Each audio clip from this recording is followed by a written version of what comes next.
देखिए बच्चों, हम आगे बढ़ रहे हैं। आज माध्य ज्ञात करने की तीसरी विधि। पीछे की वीडियो हमने माध्य ज्ञात करने की दो विधियां पढ़ी, प्रत्यक्ष विधि और कल्पित माध्य विधि। तीसरी विधि है पद विचलन विधि माध्य ज्ञात करने की। वर्गीकृत बंटन सारणी, यदि हमें वर्गीकृत बंटन सारणी दी हुई हो तो हमें पद विचलन विधि से किस प्रकार से माध्य ज्ञात करना है, ध्यान से समझिए। पद विचलन विधि कल्पित माध्य विधि पर निर्भर करती है। लगभग कल्पित माध्य विधि काम आएगी पहले, और उसके बाद में थोड़ा सा एक दो स्टेप और आगे बढ़ जाएगा। तो दिए गए अपना जो प्रश्न होता है उसमें सबसे पहले अपने पास में दो खाने होंगे वर्गीकृत बंटन सारणी में, एक वर्ग का और एक एफ का। तीनों ही विधियों से माध्य ज्ञात करने के लिए आपको योग का खाना बनाना ही है सबसे पहले लास्ट में, और एक यहाँ नीचे तीसरा खाना एक्स का बनाना ही है। चाहे प्रत्यक्ष विधि से माध्य ज्ञात करें या कल्पित माध्य विधि से ज्ञात करें या इस पद विचलन विधि से माध्य ज्ञात करें, योग का खाना हमें बनाना ही है और तीसरा खाना एक्स का बनाना ही है। तो तीसरा खाना जो हम एक्स का बनाएंगे, जो हम वर्ग का मध्य मान ज्ञात करेंगे। प्रत्येक जो वर्ग हमें इस सारणी में दिया है उस प्रत्येक वर्ग का मध्य मान ज्ञात करना है। तो मैंने आपको वैसे पीछे वाले वीडियो में बताया था कि मध्य मान ज्ञात करना है तो प्रत्येक वर्ग की निम्न सीमा ऊपरी सीमा जोड़कर और 2 का भाग देंगे, और यदि वर्ग अंतराल समान है तो हम एक पहले वाले वर्ग का मध्य मान ज्ञात कर लें और जितना वर्ग अंतराल है वो जोड़ते जाइए, आगे के मान आ जाएंगे। जैसे इसमें 10 का अंतराल है वर्ग अंतराल सब में, और सतत वर्ग है।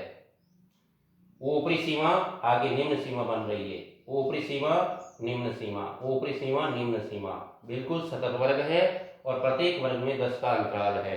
तो पहला मान ज्ञात करें हम, निम्न सीमा ऊपरी सीमा, 0 और 10 को जोड़ेंगे 10 और 10 में 2 का भाग देंगे, आ जाएगा 5। आगे प्रत्येक वर्ग के निम्न और ऊपरी सीमा के मानों को जोड़कर 2 का भाग देके मान ज्ञात कर सकते हैं। या सतत वर्ग है ये और निम्न सीमा ऊपरी सीमा बनती है। इस प्रकार से यदि वर्ग दिया है तो आप इस तरीके से सीधा लिख सकते हो, वर्ग अंतराल 10 का 10 जोड़ दो, 5 में 10 जोड़ा 15, 15 में 10 जोड़ा 25, 25 में 10 जोड़ा 35, 35 और 10 45। इस प्रकार से मध्य मान आ गए प्रत्येक वर्ग की। अब 3 खाने अपने पास हो गए, एक्स का खाना तो हमें बनाना ही है तीनों विधियों में।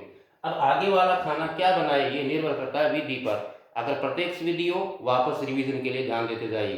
प्रत्यक्ष विधि हो तो एफ एक्स का खाना बना लीजिए, एफ एक्स का खाना बनाकर एफ का एफ से गुणा करा लीजिए, और जो एफ एक्स आता है अपने पास गुणा कराने पर उन सब का योग कर लीजिए। यहाँ पर जो एफ एक्स का योग आता है उसमें एफ के योग का भाग देना है। ये जो एफ है सिग्मा एफ एक्स बटे सिग्मा एफ प्रत्यक्ष विधि से माध्य आ जाएगा।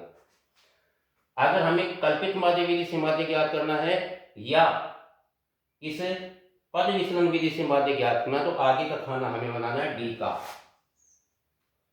दोनों ही विधियों में चौथा खाना, कल्पित माध्य विधि और पद विचलन विधि में चौथा खाना हमें डी का बनाना है।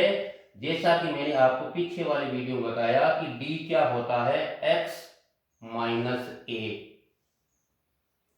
डी होता है x माइनस ए, जहां ए क्या होता है कल्पित माध्य जो हम मानेंगे, कहां से, x के मान में से मध्य मान। तो d ज्ञात करें पहले हम। देखिए x के मान अपने पास 1 2 3 4 और 5 है। फिर वही बात मैंने आपको पीछे बताया, ये विषम संख्या में मान है 5 मान, 2 मान पहले छोड़े 2 आगे छोड़े, बीच में एक मान बच गया 25, ये अपना कल्पित माध्य हो गया। अगर 6 मान होते, 2 पहले छोड़िए 2 बाद में, 4 छूट गए, बीच में 2 बचेंगे, उधर से सारणी के इधर से यहाँ पर 2 मान मिलेंगे, बीच में 2 इधर 2 आगे छोड़ने के बाद, तो इधर वाला जो पहला मान होता है उसको आपको ए मानना है कल्पित माध्य।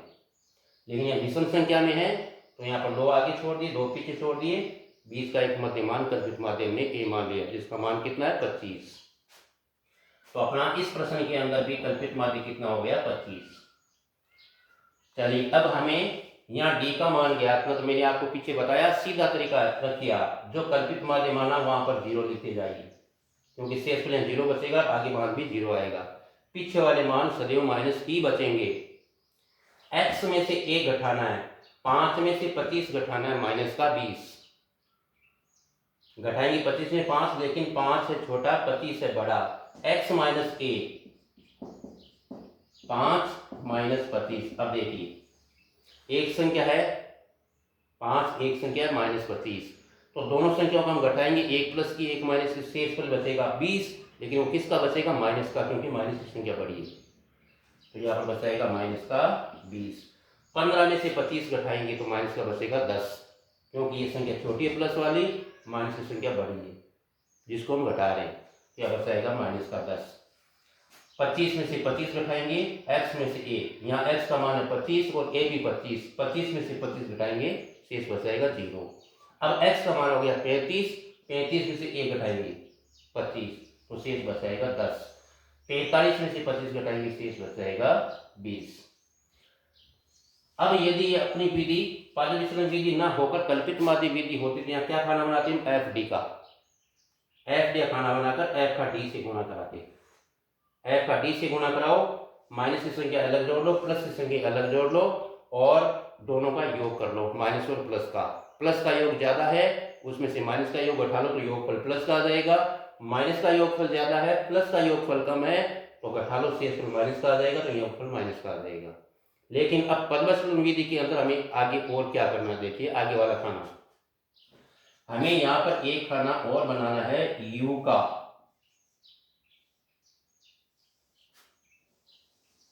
u कैसे ज्ञात करेंगे? u होता है d बटे h। ध्यान दीजिएगा, ये जो u ज्ञात कर रहे हैं ये होता है d बटे h। जो हमें ये d प्राप्त हुआ, ये d का मान, ये इसमें h का भाग देना है। h क्या होता है आप जानते हैं? वर्ग अंतराल। इस प्रश्न में, इस सारणी में वर्ग अंतराल कितने का है? 10 का है, प्रत्येक वर्ग में देखिए। तो हमें d के मान में h का भाग देना है, वर्ग अंतराल का। सब मानों में, इन d वाले मानों में हमें 10 का ही भाग देना है। ऊपर d का मान रहेगा प्रत्येक मान, और बटे में कितना रहेगा? 10, क्योंकि यहाँ पर वर्ग अंतराल कितने का? 10 का। तो देखिए 10 का भाग दे माइनस 20 में, माइनस का 2, 10 का भाग 20 में 2 बार जाएगा, माइनस का तो माइनस का 2। 10 का भाग दे माइनस 10 में, माइनस 1। 10 का भाग दे 0 में, 0। 10 का भाग दे 10 में, 1। 10 का भाग दे 20 में, 2। यह आ गया अपने पास u। और एक लास्ट खाना अब क्या होगा? जैसा कि हर विधि में काम आता है, अंतिम पद f से गुणा होता है। प्रत्येक विधि में fx और कल्पित माध्य विधि में fd, और इस पद विचलन विधि में आता है fu। यहाँ पर एक खाना और बनाएंगे fu का। बस ये अपनी सारणी पूरी है। fu का खाना बनाने के बाद मान ज्ञात करेंगे और आगे सूत्र लगाएंगे और हल करेंगे। तो f का u से गुणा कराना है, f को इस u से। ध्यान दीजिए, f के प्रत्येक मान को u के प्रत्येक मान से गुणा करवाना है। तो देखिए यहाँ 7 का 2 से गुणा हो गया 14 और माइनस का, 10 का 1 से गुणा हो गया 10 माइनस का, 15 का 0 से गुणा हो गया 0, 8 का 1 से गुणा हो गया 8, 10 का 2 से गुणा हो गया 20, और हमें ये योग ज्ञात करना है। क्यों? अपना सूत्र क्या होता है देखिए, किसका? पद विचलन से माध्य ज्ञात करने का। माध्य x बार बराबर a plus sigma F you बटे सिग्मा एफ, और इसके गुणा में होता है h। सिग्मा एफ डी बटा सिग्मा एफ, h नहीं होता है कल्पित माध्य विधि में, लेकिन पद विचलन विधि के अंदर सिग्मा एफ यू बटा सिग्मा एफ के गुणा में h लगाना है। सूत्र को सही याद रखिए। अब हमें योग करना है एक तो एफ यू का, तो देखिए -14 और -10 दोनों जुड़कर हो गए माइनस के 24, 20 और 8 प्लस के हो गए 28, 28 और 24 इनका योग करेंगे, मतलब घटाएंगे तो 4 बचेगा, किसका? प्लस का, क्योंकि 28 प्लस के ज्यादा है। अगर 28 माइनस का होता, 24 प्लस का होता, तो यहाँ पर माइनस का 4 आ जाता, तो प्लस के 4 यहाँ पर इसका योग आ गया, किसका? सिग्मा एफ यू आ गया अपने पास। अब एक योग चाहिए हमें एफ का, तो देखिए 10 और 7 हो गए 17, 17 और 15 हो गए 32, 32 और 8 हो गए 40, 40 और 10 हो गया 50। बाकी इन खानों का योग नहीं करना है, अंतिम और ये F1। अब सूत्र मान लगाएं, ए कल्पित माध्य कितना माना हमने 25 प्लस सिग्मा एफ यू का योग कितना आया 4 बटे में सिग्मा एफ का योग कितना है 50 और गुणा में एच का मान वर्ग अंतराल कितना है इसमें 10 का, यहाँ पर हमने ज्ञात किया था डी में एच का भाग देकर, तो वर्ग अंतराल 10 का। अब देखिए यदि प्रश्न के अंदर यहाँ पर योगफल ये माइनस का आ जाए, योग करने पर माइनस का ज्यादा हो प्लस का कम हो तो शेष घटकर यह माइनस का आ जाए, तो यह माइनस का आएगा, फिर इसका इस चीज से गुणा कराने पर यह माइनस बन जाएगा, लेकिन यह प्लस है तो प्लस ही रहेगा। अब यहाँ पर काट सकते हैं, 10 का 4 से गुणा कर लो 40, 40 बटा 50 बाद में काट लो या पहले काट लो, तो यह मान क्या प्राप्त हुआ 25 बटा 1 प्लस 4 का 1 से गुणा किया 4 और बटे में 5।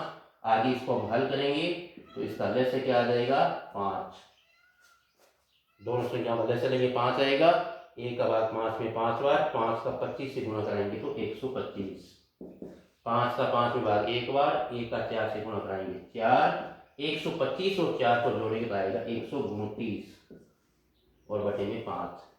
अब हम 5 का भाग देते हैं 129 में, देखिए 5 का भाग दें 129 में, पहले 5 का भाग 12 में जाएगा 2 बार, 5 2 10, शेष बच गया 2, उतारेंगे हम 9, 29 में देंगे 5 बार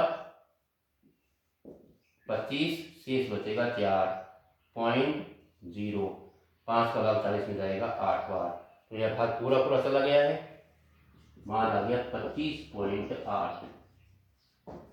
अगर इस प्रकार से पूरा भाग मिल जाए तो मैं हर वीडियो में इन हर प्रश्न में बता रहा हूँ बहुलक ज्ञात करें चाहे माध्य ज्ञात करें चाहे माध्य ज्ञात करें, पॉइंट के बाद में अगर पूरा भाग नहीं जा रहा हो तो कम से कम 3 अंक ज्ञात करें, तीसरा अंक 5 या 5 से ज्यादा हो तीसरे अंक को छोड़ो, दूसरे अंक को 1 बढ़ा दो, पॉइंट के बाद तीसरा अंक 5 से कम हो, 0 1 2 3 4 तक हो, तीसरा अंक छोड़िए, दूसरे अंक को है जितना ही रखना है।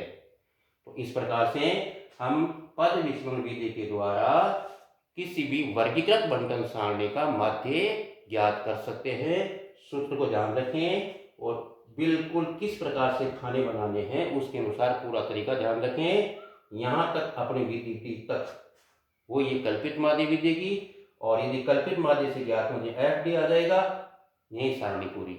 लेकिन जैसे ही हमें पद विचलन विधि से ज्ञात होना तो डी के बाद में एफ डी के स्थान पर यू का खाना बनाए और यू के बाद एफ यू, और ध्यान रखना है यू क्या है डी बटा एच, जो डी आया इन सब में एच का भाग देना है, किसका डी का, सॉरी एच का, एच क्या होता है वर्ग अंतराल। इस प्रकार से हम अलग अलग योग करके सूत्र में मान लगाकर और मान ज्ञात कर सकते हैं, और अच्छी तरह से एकदम सही जांच करें, सही उत्तर ज्ञात करें। Okay, thanks.